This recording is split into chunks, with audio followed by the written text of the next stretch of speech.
کہ ہم کسی کو کہیں کہ تمہاری شکل ایسی ہے، اس کو ایسے بنا دو، تمہارا رویہ ایسا ہے، تم ایسا بنا دو. تو ایسا ہونا کیا ممکن ہے؟ جبکہ ہم حدیث بھی ابھی تلاوت کر رہے ہیں کہ حضور نے فرمایا علیہ الصلاۃ والسلام کہ جو دوسرے کو آپ دیکھ رہے ہوتے ہیں وہ مثل آئینہ ہوتا ہے. تو آسان کام اس طرح بنتا ہے کہ ہم اپنے اندر جھانکیں، اپنی خرابیوں کو جانچیں، اپنی عادتوں کو کسوٹی پر پرکھیں، پھر ان کو ٹھیک کرنے کی کوشش کریں.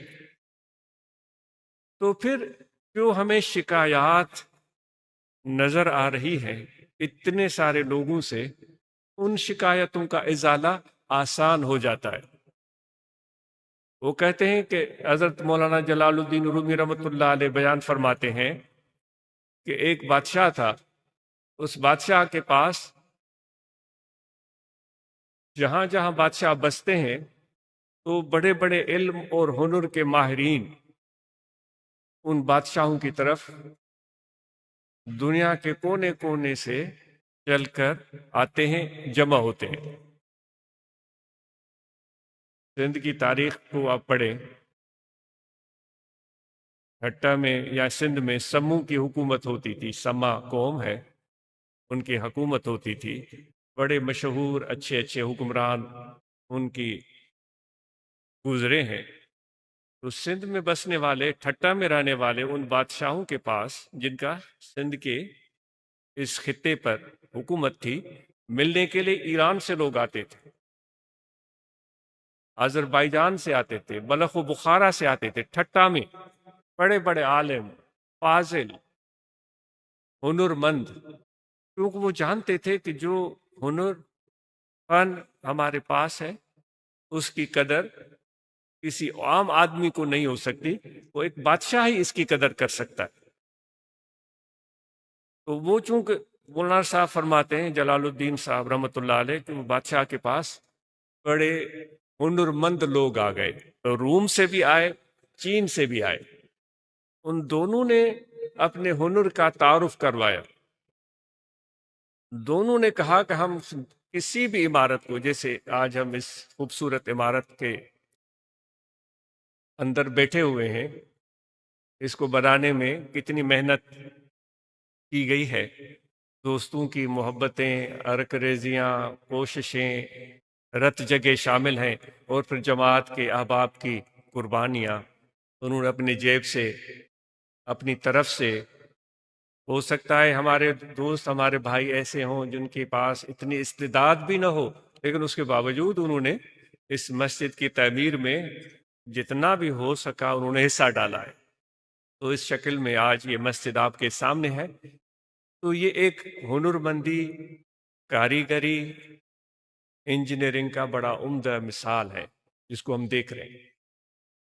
اور پھر جس شخص کا جتنا جتنا علم زیادہ ہوگا، جتنی علم کا معیار اعلیٰ ہوگا، اس عمارت میں اس کو اتنی گہرائی سے معلومات ہوگی، اور اس کی باریکیوں کا علم ہوگا کہ اچھا اس میں یہ بھی ہے، اس میں اس طرح کام کیا گیا ہے. ہم جیسا آدمی ایک ہی اچٹی ہوئی نگاہ ڈال کر چلا جائے گا، اچھا اچھا بڑی بڑی شاندار ہے، بس ختم. لیکن جس کے پاس علم ہوگا وہ ایک ایک چیز کو جانچنے اور سمجھنے کی کوشش کرے گا، اور وہ اور زیادہ بہتر انداز میں اس عمارت کی معلومات خود بھی حاصل کر سکتا ہے اور ہمیں بھی بتا سکتا ہے. تو کہنے کا مقصد یہ تھا کہ بادشاہ کے پاس وہ آئے، اپنے علم کی اور ہنر کی دعویٰ کی.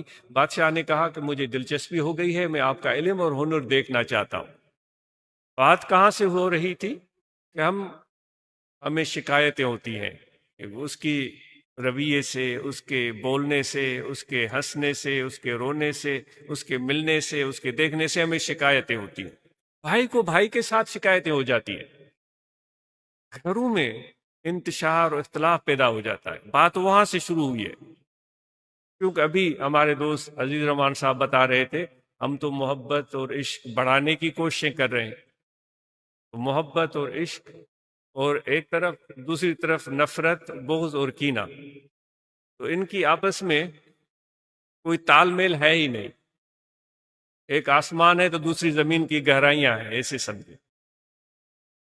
تو وہ جب بادشاہ نے ان سے کہا کس طرح آپ ہنر دکھائیں گے، ان کے کہنے کے مطابق ان دونوں کو دو گھر دیے گئے جو آمنے سامنے تھے. ان کو کہا گیا کہ آپ اپنے ہنر آزمائیں.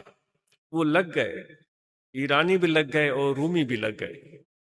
وہ مولانا جلال الدین رومی رحمۃ اللہ علیہ فرماتے ہیں کہ ایرانی جو تھے وہ نقش و نگار، چینی، اس معذرت سے ایرانی نہیں چینی، وہ چینی جو تھے وہ نقش و نگار بنانے کے بڑے ماہر تھے.